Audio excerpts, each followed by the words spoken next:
Hello, welcome back to our channel. It's me Ramya Nikhil. ഇന്നൊരു യാത്ര പോവുകയാണ്. ഞാൻ ഇതിന് മുന്നേ പറഞ്ഞിട്ടുണ്ട്, നമ്മൾ യാത്ര പോകുമ്പോൾ അല്ലെങ്കിൽ നമ്മൾ യാത്രകൾ ചെയ്യുമ്പോൾ ആ യാത്രകളെ കൂടുതൽ മനോഹരമാക്കുന്നത് നമ്മുടെ യാത്ര ചെന്നെത്തുന്ന ഡെസ്റ്റിനേഷൻസ് ഇല്ലേ, ആ ഡെസ്റ്റിനേഷൻസിൻ്റെ മനോഹാരിത മാത്രമല്ല, നമ്മുടെ കൂടെ യാത്ര ചെയ്യുന്ന ആളുകളുടെ ആ ഒരു കമ്പാനിയൻഷിപ്പും കൂടിയാണ് ആ യാത്രകളെ മനോഹരമാക്കുന്നത്. അപ്പോൾ നമ്മൾ പോകുന്ന വഴിയിലുള്ള കാഴ്ചയാണ് അത്രയും എന്താ പറയുക, കൂളിംഗ് ഇഫക്റ്റ് ഉള്ള ഒരു കാഴ്ചയാണ് നിങ്ങളിപ്പോൾ കാണുന്നത്. അത്രയും കോട, ഇതുപോലൊരു കോട നമ്മൾ മൂന്നാർ വാഗമണൊക്കെ പോകുമ്പോഴേ കാണത്തുള്ളൂ. പക്ഷേ നമ്മൾ കർണാടക ഡിസ്ട്രിക്റ്റ് ആണ്.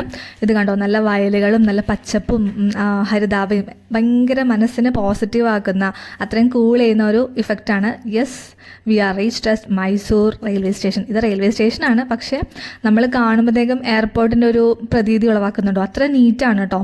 ആ ഗവൺമെൻറ് ഇപ്പോൾ കാണുന്ന സ്ഥലങ്ങൾ, നമ്മളവിടെ പോയിട്ടുള്ള എല്ലാ ഡെസ്റ്റിനേഷൻസും, മൈസൂരാണ് നമ്മൾ എത്തിയിട്ടുണ്ട്, അവിടെ നമ്മൾ പോയിട്ടുള്ള എല്ലാ ഡെസ്റ്റിനേഷൻസും വളരെ നീറ്റായിട്ടാണ് ഗവൺമെൻറ് മെയിൻറ്റെയിൻ ചെയ്തിരിക്കുന്നത്. അതിലൊരു ഭാഗമാണ് റെയിൽവേ സ്റ്റേഷൻ ഇപ്പോൾ കണ്ടത്. ഓക്കെ, അപ്പോൾ നമ്മൾ ആദ്യം പോകുന്നത് മൈസൂർ പാലസിലേക്കാണ്. മൈസൂർ എന്ന് പറയുമ്പോൾ തന്നെ അറിയാം, കൊട്ടാരങ്ങളുടെ ഒരു നഗരിയാണ് മൈസൂർ എന്ന് പറയുന്നത്. അതിൽ ഏറ്റവും പ്രസിദ്ധമായതാണ് മൈസൂർ പാലസ്. അപ്പോൾ ഈ മൈസൂർ പാലസിൻ്റെ എൻട്രൻസിലേക്കാണ് നമ്മൾ നടന്നുകൊണ്ടിരിക്കുന്നത്.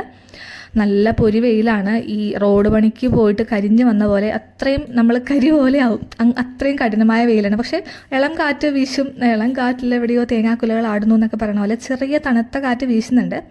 പക്ഷേ അതൊരു എന്താ പറയുക, നമ്മൾ കാണാൻ പോകുന്ന ആ ഒരു കാഴ്ചയ്ക്ക് വേണ്ടിയുള്ള കാത്തിരിപ്പാവുമ്പോൾ അതൊന്നും നമുക്ക് പ്രശ്നമല്ല. നമ്മൾ ഇപ്പോൾ കേട്ടിട്ടില്ലേ, നമ്മൾ ചെല്ലുന്ന സ്ഥലങ്ങളുടെ ഭംഗിയാണ് നമുക്ക് നമ്മുടെ മുഖത്ത് തന്ന ടാൻസ് അല്ലെങ്കിൽ നമ്മുടെ ടയർഡ്നെസ് ഒന്നുമല്ല. നമ്മൾ ചെല്ലുന്ന സ്ഥലങ്ങൾക്ക് നമ്മളെ ഹാപ്പി ആക്കാൻ പറ്റുന്നുണ്ടെങ്കിൽ അതാണ് ആ ട്രാവൽ അല്ലെങ്കിൽ ആ ഒരു യാത്ര കൊണ്ട് നമുക്ക് കിട്ടുന്ന ഏറ്റവും വലിയ ബെനിഫിറ്റ് എന്ന് പറയുന്നത്. നമ്മളിവിടെ ചെല്ലുന്നത് മൈസൂർ പാലസ് ആണ്. ഇതിപ്പം എൻട്രൻസ് വഴി നമ്മൾ കയറുവാണ് കേട്ടോ അകത്തേക്ക്. നല്ല അടിപൊളിയായിട്ട് തന്നെ ഗാർഡൻസും അതുപോലെ തന്നെ കുറേ ചെടികളും മരങ്ങളും ഒക്കെ വെച്ചിട്ടുള്ള ഒരു അറ്റ്മോസ്ഫിയറാണ് മൈസൂർ പാലസ്. മൈസൂർ പാലസിൻ്റെ ഒരു ഹിസ്റ്ററി എന്ന് പറയുകയാണെങ്കിൽ, ഏറ്റവും പ്രസിദ്ധമായ മൈസൂർ തന്നെ ഏറ്റവും പ്രസിദ്ധമായ ഒരു പാലസാണ് മൈസൂർ പാലസ് എന്ന് പറയുന്നത്. ഒരുപാട് മാർബിളുകൾ വെച്ചിട്ട് നിർമ്മിച്ചിട്ടുള്ള 3 നിലയിൽ നിർമ്മിച്ചിട്ടുള്ള ഒരു കൊട്ടാരമാണ്, വലിയ കൊട്ടാരമാണത്. ഒരുപാട് കൊത്തുപണികളും, അതായത് മുസ്ലിം അതുപോലെ രജപുത്ര അങ്ങനെ പല രീതിയിലുള്ള കൊത്തുപണികളൊക്കെ നൽകി അത്രയും മനോഹരമായിട്ട് മെയിൻറ്റെയിൻ ചെയ്ത് വെച്ചിട്ടുള്ള ഒരു കൊട്ടാരമാണ്. ഓക്കെ, എനിക്ക് തോന്നുന്നു മോസ്റ്റ്ലി എല്ലാവരും പോയിട്ടുണ്ടാവും അവിടെ. ഞാൻ ഫസ്റ്റ് ടൈമാണ് പോകുന്നത്, അതുകൊണ്ട് തന്നെ ഞാൻ ഭയങ്കര എക്സൈറ്റഡ് ആയിരുന്നു.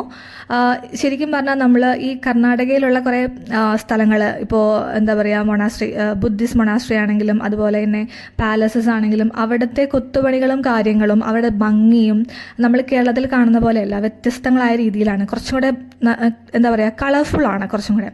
അപ്പോൾ അതുകൊണ്ട് തന്നെ ഈ പാലസസിൻ്റെ ഫോട്ടോസൊക്കെ കാണുമ്പോൾ തന്നെ എനിക്കത് പോകണം എന്ന് ഒരുപാട് ആഗ്രഹം ഉണ്ടായിരുന്നു. പക്ഷേ ഇപ്പോഴാണ് അത് സാധിച്ചത് നമുക്ക്. അപ്പോൾ ഞാൻ പറഞ്ഞു വന്നതെന്ന് വെച്ചാൽ, ഈ കൊട്ടാരം ഇതിനു മുന്നേ ഈ രൂപത്തിലായിരുന്നില്ല. ഒരു തീപിടുത്തത്തെ തുടർന്ന് എന്താ പറയുക, കുറേ നാളൊരു 15-30 വർഷം, 30 ആണോ 15 ആണോ ഓർക്കണം, അത്രയും കാലത്തെ പണികൾക്ക് ശേഷമാണ് ഈ കൊട്ടാരം ഇന്ന് കാണുന്ന രൂപത്തിലേക്ക് വന്നിട്ടുള്ളത്. നിങ്ങൾക്ക് കാണുമ്പോൾ മനസ്സിലാവുന്നുണ്ടാവും എത്രത്തോളം കൊത്തുപണികളും അതുപോലെ എത്ര ഭംഗിയായിട്ടാണ് അവരത് പണിതെടുത്തിട്ടുള്ളതെന്ന് നിങ്ങൾക്ക് കാണുമ്പോൾ മനസ്സിലാവുന്നുണ്ടാവും. ഞാനൊരു ഹിസ്റ്ററി വിവരിക്കുന്ന പോലെ പറയുന്ന പോലെ നിങ്ങൾക്ക് തോന്നുന്നുണ്ടോ? അതായത് പാലസിനെ പറ്റി പറയുമ്പോൾ കുറച്ച് പാലസിൻ്റെ കാര്യങ്ങൾ പറയണമല്ലോ, അതുകൊണ്ട് മാത്രം ഞാൻ പറയുന്നതാണ്. എനിക്ക് തോന്നുന്നത് എല്ലാവരും പോയിട്ടുണ്ടാവും അവിടെ, മോസ്റ്റ്ലി എല്ലാവരും പോയിട്ടുണ്ടാവും. നല്ലൊരു എന്താ പറയുക, കൂളിംഗ് അറ്റ്മോസ്ഫിയറാണ് അതിൻ്റെ ഉള്ളിൽ. അത്രയും പേര്, അത്രയും ക്രൗഡഡ് ആയിരുന്നു അതിൻ്റെ ഉള്ളിൽ, എന്നാൽ പോലും നമുക്കൊരു തണുത്ത ഒരു ഫീലിംഗ് ആയിരുന്നു. അതായത് നല്ല കൂളിംഗ് ഇഫക്റ്റ് ആയിരുന്നു. കണ്ടോ, ഇതാണ് ഞാൻ നേരത്തെ പറഞ്ഞ ആ അടിപൊളിയായിട്ട് ഇവിടുന്ന് ഫോട്ടോസ് എടുക്കാനാണെങ്കിലും അവിടെ നിൽക്കുമ്പോൾ തന്നെ നല്ലൊരു നമ്മളൊരു നല്ല നീറ്റായിട്ട് അവിടെ ഇരിക്കുന്ന ഒന്നാമത്തെ കാര്യം. നമ്മൾ ചെരുപ്പിടാതെയാണ് അകത്തേക്ക് കയറുന്നത്. ഇവിടെയൊക്കെ നമ്മൾ ചെരുപ്പിടാതെയാണ് നടക്കുന്നത്, ചെരുപ്പിട്ട് കയറ്റത്തില്ല അവർ. അപ്പോൾ അത്രയും ക്ലീൻ ആക്കി വെച്ചിട്ടുള്ള ഒരു പ്ലേസാണ്. അതിന് ചെല്ലുമ്പോൾ തന്നെ നമ്മളൊരു കറക്റ്റ് ആ ഒരു ഫ്ലോർ ആണെങ്കിലും ആ സൈഡ് വ്യൂ ആണെങ്കിലൊക്കെ നല്ലൊരു മാർബിളിൻ്റെയാണ് മൊത്തം എല്ലാം. തണുപ്പും പിന്നെ ആ ഒരു അറ്റ്മോസ്ഫിയർ കാണുമ്പോൾ ഉള്ളൊരു അടിപൊളിയാണ്.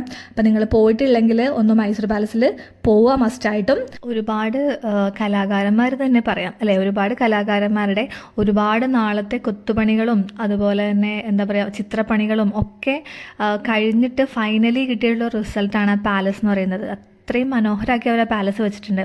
പിന്നെ ഇതിൻ്റെ വേറൊരു സ്പെഷ്യാലിറ്റി എന്ന് പറയുന്നത്, രാത്രി ഒരു ലൈറ്റ് ഷോ ഉണ്ട് മൈസൂർ പാലസിൽ. ഒരു ലൈറ്റ് ഷോ അവർ കാണിച്ചു തരും നമുക്ക്. അതിൽ ഈ പാലസിൻ്റെ ഹിസ്റ്ററിയും കാര്യങ്ങളൊക്കെ വിവരിച്ചിട്ട് ഒരു ലൈറ്റ് ഷോ ആണ്. ആ വ്യൂ അടിപൊളിയാണ്. ഒരു 1/2 hour ആണ് ആ ഒരു എന്താ പറയുക, വെച്ചിട്ടുള്ളത്. അവർ ആ ലൈറ്റ് ഷോയ്ക്ക് ഒരു 1/2 hour ആണ് അവർ വെച്ചിട്ടുള്ളത്. അപ്പോൾ അവർ സ്റ്റോറീസൊക്കെ പറഞ്ഞ് ഓരോ സ്ഥലത്ത് ഇങ്ങനെ അതായത് കഥ പറയുമ്പോൾ തന്നെ ഓരോ ലൈറ്റ്സ് ഇങ്ങനെ ഒരു ലൈറ്റ്സ് മോഡുലേഷൻ ഉണ്ട്. അത് നിങ്ങൾ മസ്റ്റായിട്ട് ഒന്ന് കണ്ടിരിക്കേണ്ടത് തന്നെയാണ്. നൈറ്റ് വ്യൂവിലാണ് ശരിക്കും ഈ പാലസിൻ്റെ ബ്യൂട്ടി നമുക്ക് കാണാൻ പറ്റുക എന്ന് പറയാം. അപ്പം അതിൻ്റെ ഒരു ചെറിയൊരു വീഡിയോ ഞാൻ കാണിച്ചു തരാം. ഞാനത് ചെറിയൊരു വീഡിയോ ഉള്ളൂ കേട്ടോ. അപ്പം മസ്റ്റായിട്ടും ലൈവായിട്ട് വാച്ച് ചെയ്യേണ്ട ഒരു കാര്യം തന്നെയാണ് ഈ ലൈറ്റ് ഇട്ടിട്ട് നമ്മൾ കാണുന്ന ഒരു പാലസിൻ്റെ വ്യൂ എന്ന് പറയുന്നത്. ആരെങ്കിലും മൈസൂർ പാലസിൽ പോയി, ആരെങ്കിലും അല്ല ഓൾമോസ്റ്റ് പോയിട്ടുണ്ടാവും. അപ്പം നിങ്ങളുടെ എക്സ്പീരിയൻസ് ഒന്ന് കമൻറ്റ് ചെയ്യുക. Thanks for watching. Stay tune to our channel. By.